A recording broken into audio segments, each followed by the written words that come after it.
Fala pessoal, Matheus Vegandi aqui da SASBR Club e hoje estamos em cenário novo aqui, vão se acostumando, agora a gente está com ambiente físico, temos também sala de podcast, então os vídeos vão ficar muito mais legais do que vinham ficando até então.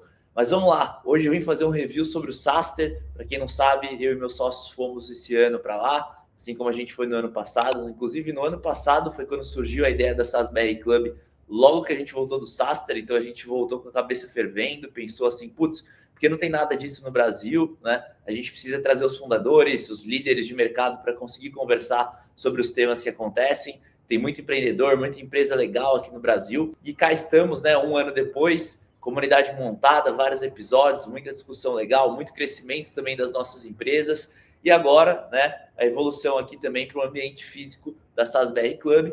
E agora também, né, voltando de mais um episódio aí, mais uma edição, né, do Saster.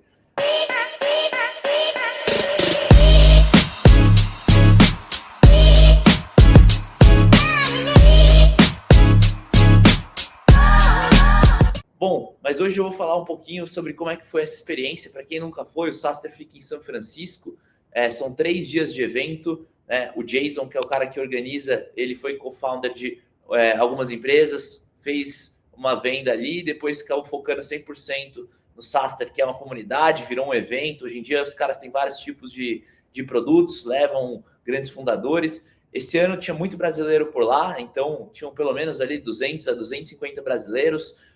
Uma coisa que eu senti que tinha muito no ano passado e esse ano não tinha tanto, eram chineses e indianos, tinham bastante no ano passado.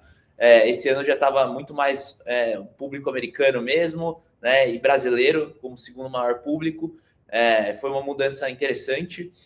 Um ponto que eu percebi também, né, e como é louco, né, um ano foi há pouco tempo atrás, mas não existia nem vibe coding na época, né? Então você tinha um no code lá, mas você não tinha um Lovable da vida, né? Você não tinha um cloud code, pelo menos sendo bem utilizado aí nas empresas, né? Os cases de AI estavam muito mais consolidados esse ano do que no ano passado. Ano passado todo mundo falava de agente de AI, o que eles iriam fazer, AI SDR, AI não sei o quê, né? Mas ninguém estava trazendo efetivamente AI na operação, né? Ainda todo mundo pensava que AI vinha para substituir, não necessariamente seria um copilot, ficava meio essa discussão de AI vai matar tudo, ou AI vai potencializar. Esse ano a gente viu que o mercado já tem muito mais clareza, né, do que é possível fazer, do que não é possível. Então você vê que as operações já utilizam de maneira sólida a inteligência artificial em alguns casos de uso, suporte, né, qualificação de lead, enriquecimento de informação, preenchimento de CRM, capacitação do time, né? Então tudo isso já está muito mais alinhado ali às operações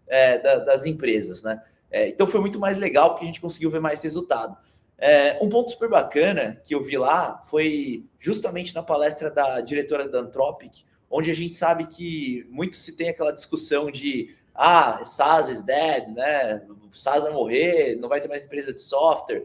E a gente ouviu lá da palestra dela categoricamente ela falando: a Anthropic não quer acabar com SaaS. Inclusive, eles mesmos falaram que eles têm Salesforce lá dentro, utilizam e não pretendem codar o próprio CRM. Eles poderiam codar o próprio CRM, óbvio, lógico, eles são uma empresa gigantesca, eles têm recurso infinito, eles têm as próprias AIs, mas eles não querem fazer isso, justamente porque eles entendem que o foco deles não é esse, né? Então as empresas, as Big Tech de AI, não têm interesse em ter o caso de uso final, elas precisam das empresas que, como uma Salesforce, como uma empresa de RP ou como qualquer outra, na verdade, vendendo seus casos de uso, mas utilizando AI por trás. Então, elas querem ser basicamente a API de inteligência dessas empresas. Então, o Anthropic ela quer ser mais um PaaS, né, que é um Platform as a Service, do que propriamente um SaaS. Né? Porque imagina se ela for querer matar todas as aplicações, ela vai ter que ter vendedor especializado de tudo? Esquece, não existe. E a gente tem que lembrar uma coisa, né, que foi muito reforçado lá: o ecossistema de AI ele é muito, muito, muito caro. Então você tem chip, você tem energia, você tem resfriamento, você tem uma série de coisas. Se a inteligência artificial tiver que ter custo de aquisição ainda maior para a pessoa física, para chegar nos casos de uso final, ela não para em pé. Então ela precisa que uma Salesforce que tem milhares de clientes redistribua ela sem que ela precise vender para os milhares de clientes, né? O redistribuir como? Colocando agente de AI dentro do produto deles que consomem a inteligência artificial. Bom, outro ponto super legal que eu achei foi ver, né, as empresas, né, sempre tem alguns stands lá, então além das palestras tem alguns stands super bacanas e dá para ver um pouco do que a galera vem pensando, né? Então, tava muito mais um viés de posicionamento de copilot do que autopilot. O que eu quero dizer? Então, as startups estavam menos num viés de vamos matar os humanos para vamos potencializar os humanos. Então, era o CRM invisível que preenche sozinho, né? Era a AI de go-to-market que automatiza a qualificação, automatiza os follow-ups e assim por diante, tá? Então, isso foi muito bacana porque mudou um pouco do ano passado. Ano passado tinha uma empresa chamada Artisan, que eles estavam com o grande logo deles ali, né? Logo não, mas como eles se posicionavam era basicamente Stop Hire Humans, né? Que é tipo assim, pare de contratar humanas. Então eles chegaram com esse apelo gigantesco, botavam um monte de avatar, e a gente já viu que putz, o mercado não foi nessa linha de avatar ainda. Talvez daqui a pouco ele possa ir, né?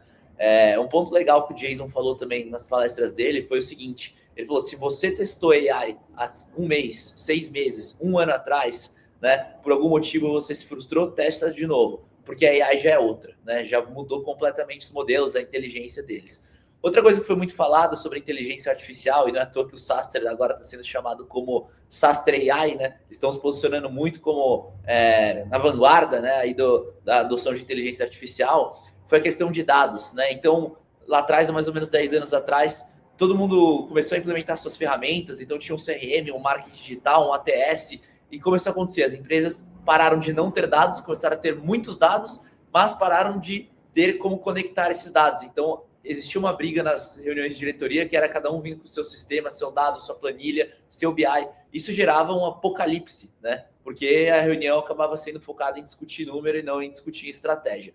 E agora, esse problema dos dados está voltando à tona de novo nas empresas. Porque as empresas que não tiverem dados estruturados, elas não vão conseguir ter bons agentes de AI. Não adianta você pensar que você vai fazer um prompt lá para AI, falando assim, você é o SDR da empresa tal. Não, o que vai treinar um bom SDR AI, por exemplo, é você treinar com dezenas de milhões de ligações, de videoconferências, né, de um SDR conversando. Então, as empresas precisam já estar orquestrando, porque daqui 1, 2 anos, essa questão de avatares vai avançar muito, é preciso que se tenha, de certa forma, ali, né, uma qualidade de dados, e quem tiver isso vai sair na frente. Então, você deveria já estar transcrevendo suas reuniões, você já deveria estar focando em ter todos os dados que o seu cliente conversa com o seu vendedor no WhatsApp, seu CS, e assim por diante, né? E muita gente não está olhando para isso, muita gente já entra num viés e, puta, vou implementar a inteligência artificial agora.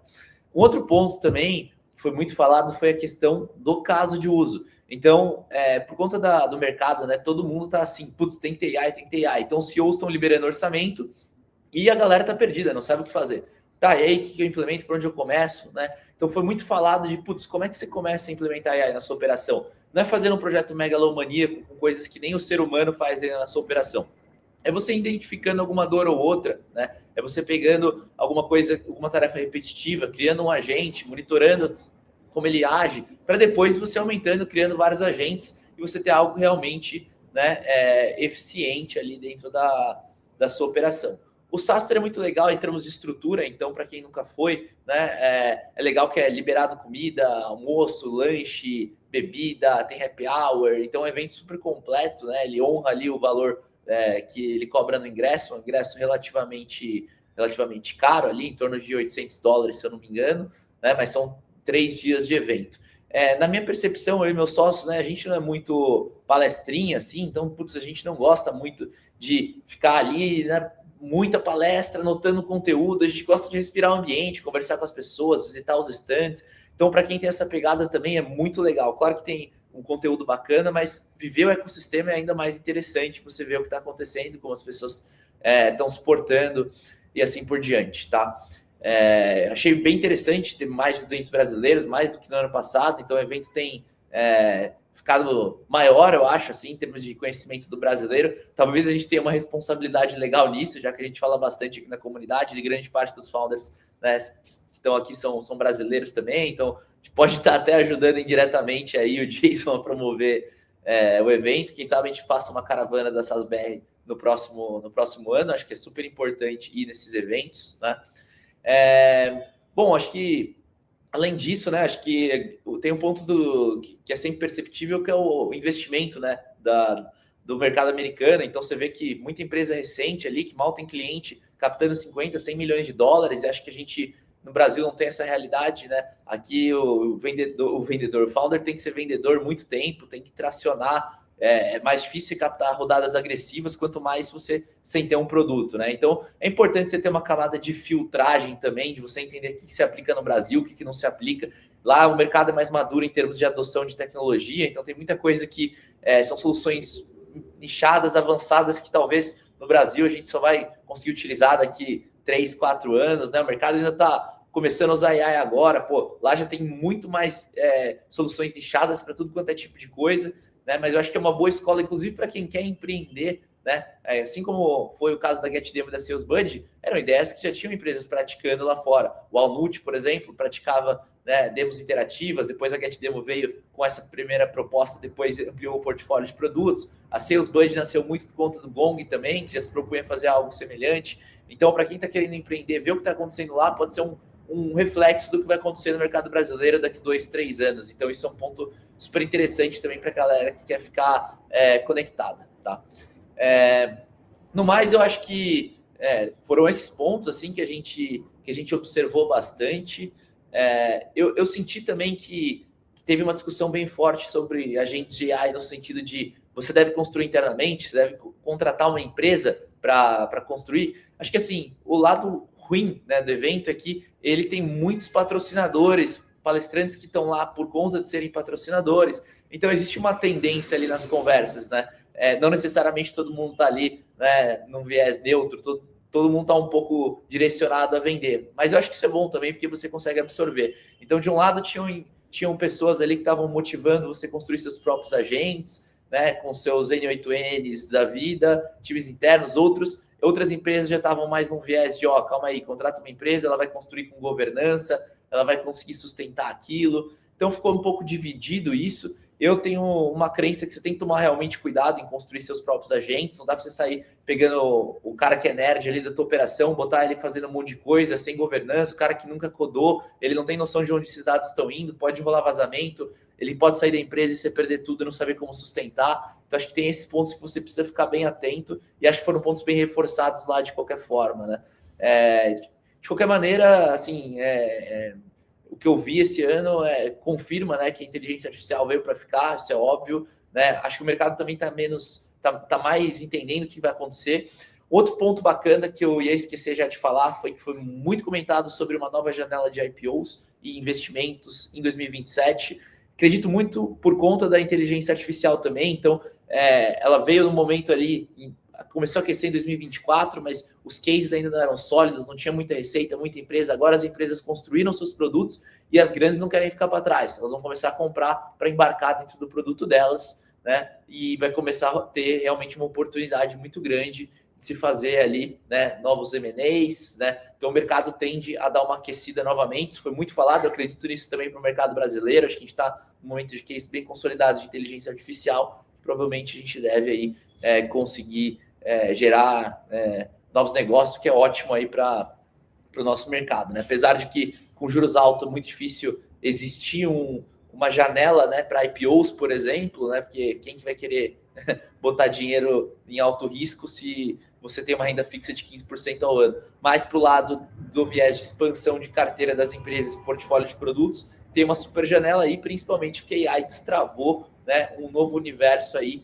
de receita em cima dos agentes, que é onde eu vejo muito que uma Salesforce, né, a própria TOTS aqui no Brasil tem trabalhado bastante, entre outros players, para, né, construir agentes dentro do produto, até já debater, acabar com o modelo de SaaS e mudar para um modelo de TaaS, né, que é um Task as a Service, e as grandes empresas já têm muitos dados, então elas têm um mar aberto aí para serem os construtores de agentes dentro das áreas das empresas, financeiro, RH, marketing, vendas e assim por diante. Acho que é isso, pessoal, mas foi muito bacana. Ano que vem iremos de novo, né, pensando até em fazer algo aqui relacionado à comunidade também por lá, beleza? Então, se inscrevam no canal aí e até o próximo vídeo.